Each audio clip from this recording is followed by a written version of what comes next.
All right, let's jump into our deep dive today. We're going to be looking at Israeli politics, Okay. but through a pretty fascinating lens. We've got Tzipi Livni's own vision for the nation laid out, Oh, and wow. yeah, Interesting. it gets really interesting. I mean, we've got this document outlining her whole political platform, and Yeah. trust me, there's a lot to unpack here. Right. One of the things that struck me right away was this core tension that Livni keeps coming back to. It's this struggle to balance Israel's identity as both a Jewish state and a democratic state. Yeah. And it's like she's saying these two fundamental values are almost on a collision course. It's not even almost. Yeah. It is a collision course. Yeah. She sees this tension as an existential threat. Wow. She really Yeah. does. Livni argues that, finding that right equilibrium between these two principles, between the Jewish and the democratic, Yeah. is absolutely vital for Israel's future. Okay, so help me unpack this a little bit. Go. Why is it so hard to reconcile these two ideas? I mean, on the surface, they seem compatible, right? They do. Well, think about it this way. When you emphasize the Jewish state aspect, you often emphasize religious traditions and law, right? And that can clash with the idea of equal rights for all citizens. Oh, I see. Which is, of course, a cornerstone of any democracy. So certain religious interpretations could actually lead to policies that some might see as discriminatory. Exactly. And Livni is particularly worried about the growing influence of the Orthodox rabbinate, which she argues has a monopoly on Jewish identity in Israel. And this, she claims, alienates a lot of people, especially those from the more liberal, reform, and conservative Jewish movements. Oh, interesting. That are common in places like the U.S. I hadn't thought about it from that angle before. Yeah. It makes you wonder how this internal struggle over identity might actually impact Israel's relationships with other countries. Absolutely. And with Jewish communities around the world. Yeah. It's not just an internal Israeli matter, is it? No, not at all. Yeah. This tension raises global questions about the very nature of democracy and religious freedom. What happens when those two values bump up against each other? It's a dilemma a lot of societies are grappling with these days. That's a good point. So we've got this core tension between the Jewish and democratic identities of Israel. Right. How does that then play into Livni's approach to security, especially given her experience with conflicts like Lebanon and Gaza? That's where it gets really fascinating. You see, while Livni acknowledges Israel's military strength, she's no warmonger. Her experience in those conflicts, in Lebanon and Gaza, showed her firsthand the limitations of relying solely on military force. So no military magic solutions in her playbook? Not at all. It's almost counterintuitive, right? Yeah, it is for someone in her position. You'd think so. Livni pushes for a much more nuanced approach, one that combines military might with savvy diplomacy. Okay. She really believes in forging alliances with moderate forces in the region to counter those extremist threats like Iran, Hezbollah, Hamas, I'm noticing she seems to draw a pretty clear distinction between national conflicts and religious conflicts. Yeah, she does. I'm guessing those require different solutions in her view. Precisely, national conflicts, while challenging, she sees as ultimately solvable. Okay. Through negotiation, through compromise. Religious conflicts, on the other hand, are much more deeply rooted, and they're often tougher to resolve through those traditional diplomatic channels. So how does she propose tackling those tougher, more intractable threats? I mean, you can't exactly negotiate with an ideology. Right, exactly. That's where her focus on diplomacy comes in. Okay. Livni really believes that long-term security for Israel can only be achieved through a two-pronged approach. You have to have that military deterrence, but you also have to be actively pursuing peaceful resolutions. It sounds like a tough balancing act. It is. It's a tightrope walk, for sure. All right, let's shift gears a bit and talk about this idea of defining what a Jewish state actually means. Okay. That seems pretty central to Livni's whole vision, right? It is, absolutely. And she dives headfirst into this very controversial topic. Yeah. Livni distinguishes between the religious and the national aspects of Judaism. Okay. And for her, it's the national aspect that truly forms the foundation of Israel's identity. So she's pushing back against a purely religious definition. That seems like a bold stance. It is. And she's quite critical of the Orthodox rabbinate's influence, as we talked about earlier. She argues that it undermines Israel's claim to represent all Jewish people. Okay. Their stricter interpretations, she says, end up alienating many, especially younger generations, and those from the reform and conservative movements, which are pretty significant globally. Wow, yeah. That is a bold stance. It is. So if she's pushing back against that, what does she propose instead? How does Livni envision a Jewish state that's more inclusive? That's where the concept of equality takes center stage. Okay. Livni sees equality as the bedrock of both Judaism and democracy. So it's not just about security for her. Yeah. It's also about ensuring equal rights for all Israeli citizens, Right. regardless of their religious background. Absolutely. She stresses how vital equality is for minorities, for women, for the LGBTQ+ community. Right. And even when it comes to things like sharing the burden of national service, whether that's military or civilian. That's something I think a lot of listeners can relate to. I think so too. Regardless of where they live, Yeah. the idea of equality is such a universal value that resonates really deeply. You're absolutely right. And Livni argues that it's this very value, this idea of equality, that can unite rather than divide. Okay. It can serve as common ground for both those who prioritize the Jewish aspect of Israel's identity and those who emphasize the democratic one. It sounds like she's trying to bridge that very tension we talked about at the beginning, using equality as the glue. Exactly. She sees it as the key to building a stronger, more cohesive Israeli society.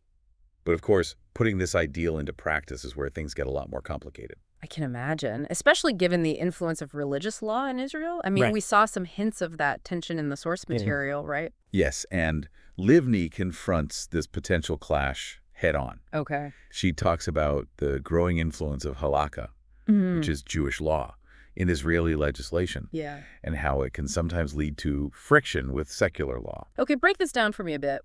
Why is this particular issue such a sensitive one? Well, imagine a situation where a religious ruling goes against a civil law or a military order. Right. That kind of conflict can create real dilemmas Yeah. for individuals and for the state as a whole. Yeah, that does sound tricky.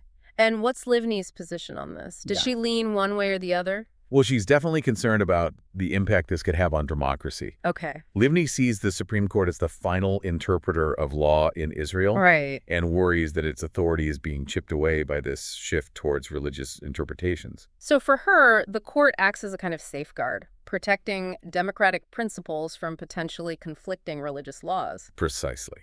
And she's worried about attempts to weaken the court's power, especially when it comes to reviewing laws that might infringe on individual rights or democratic principles. Okay, so we've covered those internal tensions. Yeah. The approach to security. But what about the big one? The Palestinian issue? I mean, that's kind of the elephant in the room when it comes to Israel, isn't it? You're right. It's a major issue. Yeah. And Livni doesn't shy away from it at all. She's a firm believer in a two-state solution, Okay.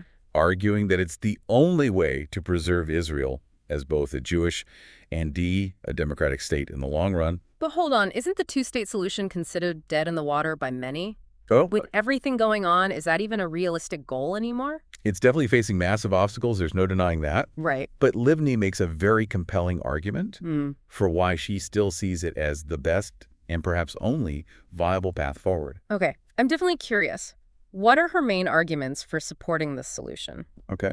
Especially given all the hurdles? Well, she starts with demographics. Yeah. Without separation from the Palestinians, Livni argues that Israel risks losing its Jewish majority, Oh, I see. which would fundamentally change the character of the state as we know it. So it's as much about ensuring a Jewish state demographically Right. as it is politically. It sounds like she's really thinking in the long term here. Absolutely. But it goes beyond that, too.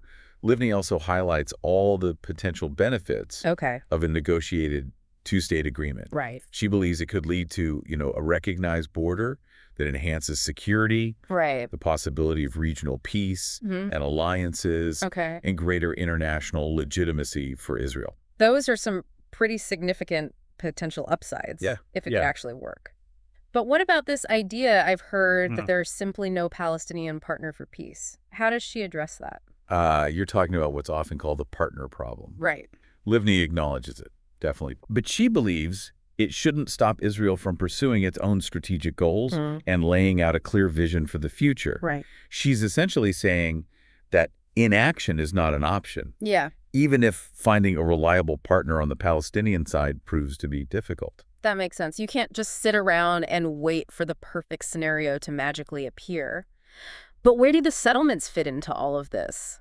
They seem like a major sticking point Yeah, they do. in any potential two-state solution, don't they? Absolutely. Yeah. And remember, Livni makes a distinction between different types of settlements. Right. She's open to incorporating those major settlement blocks, where most of the Israeli settlers live, into Israel as part of a final agreement. So some land swaps would be necessary to make that work. It seems like a pretty complex negotiation. It would be incredibly complex, yeah. Yeah. Any land swaps would have to be handled very carefully, Yeah. considering the needs and concerns of both populations. Right. But Livni also argues that those isolated settlements, the ones outside of the major blocks, those need a different solution altogether. Is she suggesting dismantling those entirely? I can't imagine that would go over well with everyone. She doesn't explicitly say dismantle. Okay.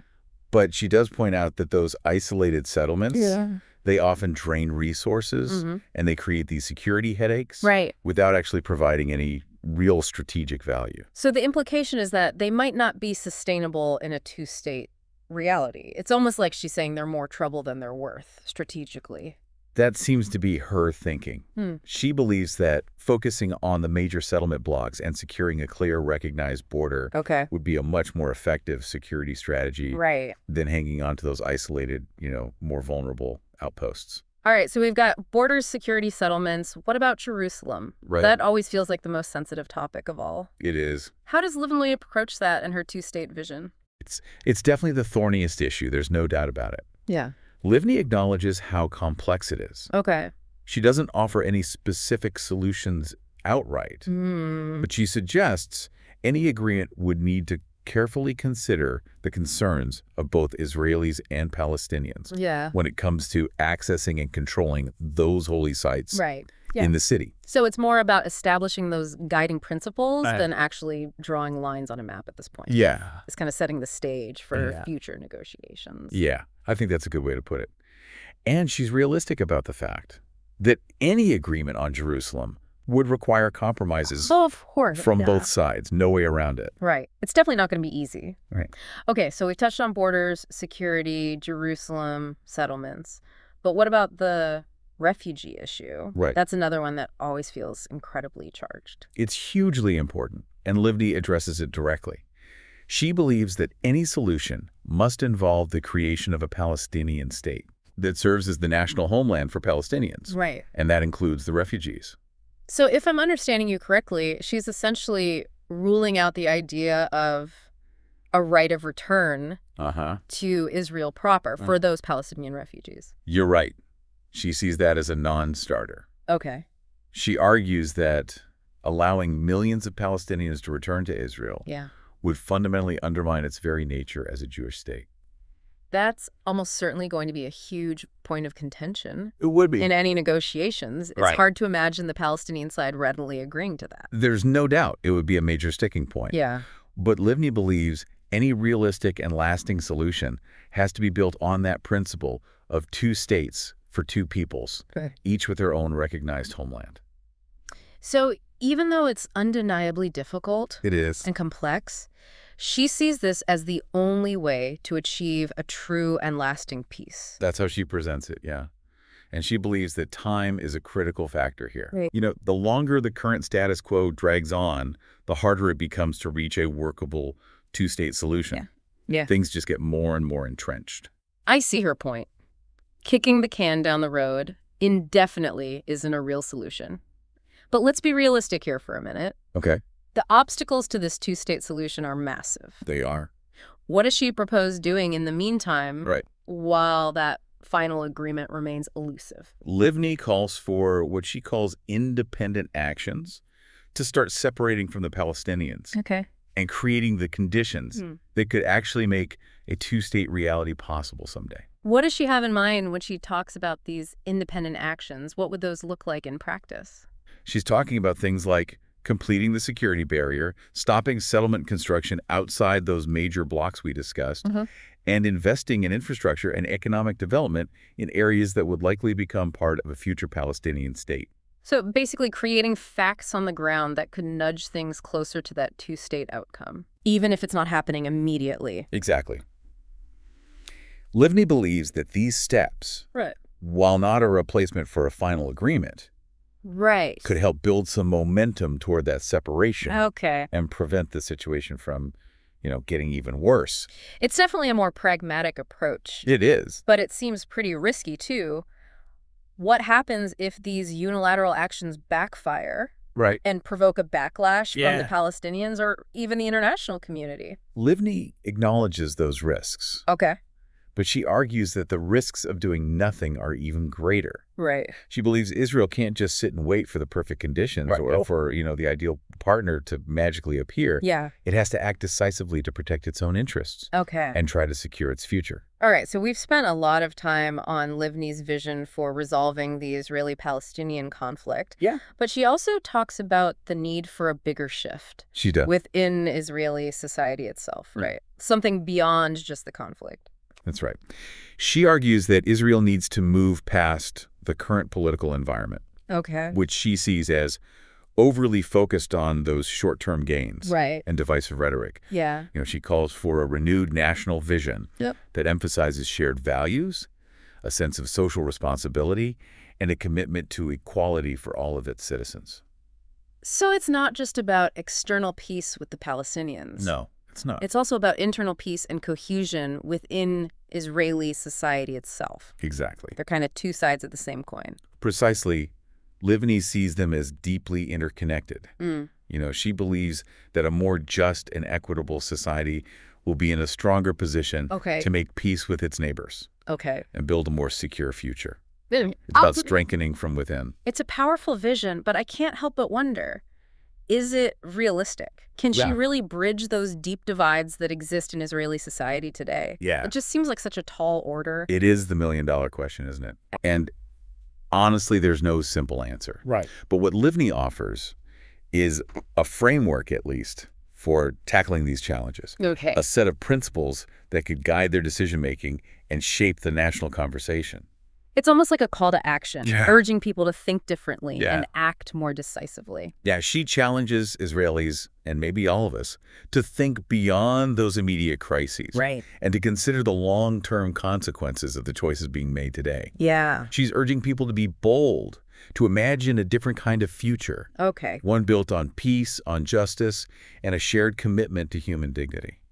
It's pretty inspiring stuff. It is. It's a vision that definitely resonates, even if the path to achieving it remains uncertain. Right. But we've only scratched the surface of Livni's vision. We have. And I'm really curious to hear your thoughts on where we should take this deep dive next. Well, I think it'd be fascinating to examine how Livni's ideas intersect with the current political reality in Israel. Do her ideas resonate with various segments of society? Yeah. And what are the chances of those ideas actually being translated into concrete policies? Those are excellent points.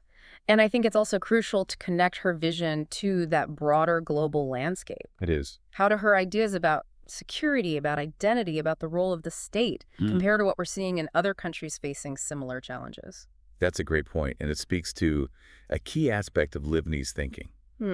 While her vision for Israel is deeply rooted in her own experiences and her understanding of her country's unique history, a lot of the themes she addresses resonate far beyond Israel's borders. That's true. Think about the tension between religious and secular values, the search for security in this unstable world, the pursuit of social justice and equality. These are issues that every nation grapples with in some form. That's what makes this deep dive so compelling, wouldn't you say? I agree. It's not just about one person's perspective or one country's situation. It's about tackling those fundamental questions about identity, about power, about the very future of human societies in a world that's changing faster than ever. I think you've hit the nail on the head. Yeah. And that's something we can all connect with, no matter our background or where we come from. These are universal human concerns. Well said. I feel like we've got a lot more ground to cover in this discussion. What do you say we dig a little deeper into some of those global connections in our final segment? I'm game if you are. Let's do it. Welcome back. We've been really digging into Tzipi Livni's vision for Israel. Yeah. And it's clear she's not afraid to tackle some really tough issues. Nope. But I'm curious, how do her ideas, especially on security and identity, how do those compare to what we're seeing play out on the global stage? Right. Are there any parallels we can draw to other countries? Oh, there are definitely some intriguing connections to be made. I think Livni's focus on finding that balance between security and civil liberties. Right. That's something a lot of democracies are wrestling with today. Yeah. Think about the debates around surveillance and anti-terrorism measures in countries like the U.S. and the UK, for example. It's that classic dilemma, isn't it? It is. How much freedom are you willing to sacrifice Exactly. in the name of security? It's a tough question. No easy answers. It really is.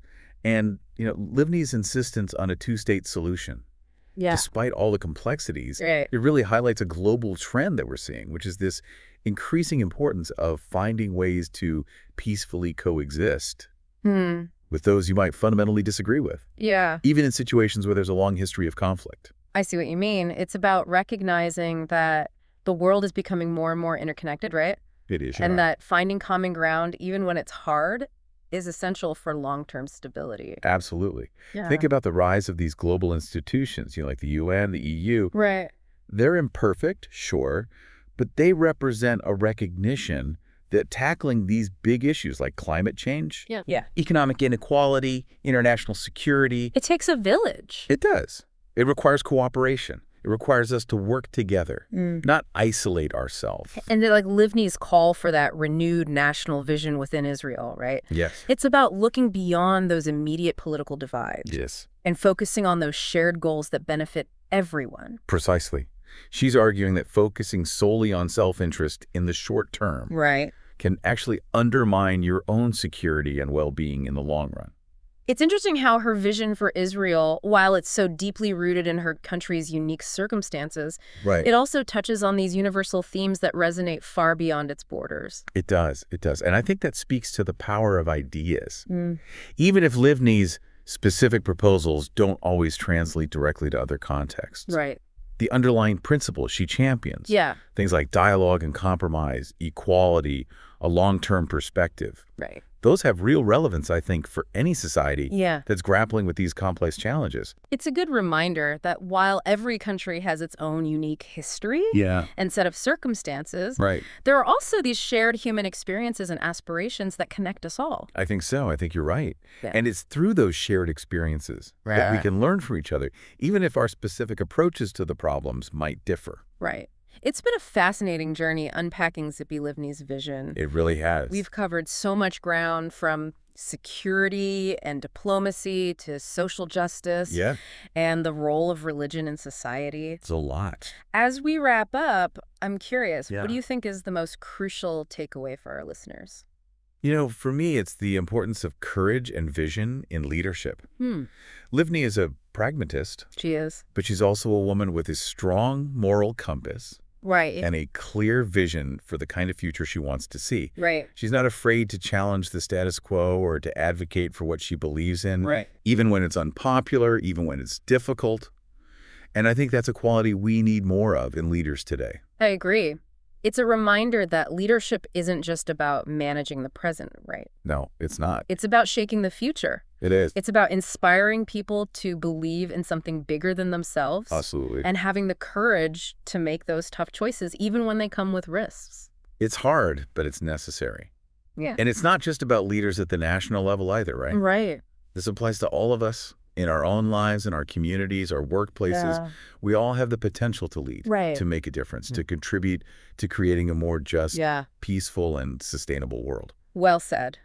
And on that note, I think it's time for us to wrap up this deep dive into Tzipi Livni's vision for Israel. I've really enjoyed this conversation. Me too. It's been insightful. And we hope you, the listener, have found it insightful as well. I hope so. As you continue to follow events in Israel and around the world, we encourage you to keep Livni's ideas in mind. Ask yourself how her vision of a Jewish and democratic state resonates with your own values and your understanding of the world. And most importantly, never be afraid to challenge your own assumptions and to engage in the thoughtful dialogue with those who might hold different perspectives. Thanks for joining us on this deep dive. Thanks for having me. And until next time, keep exploring.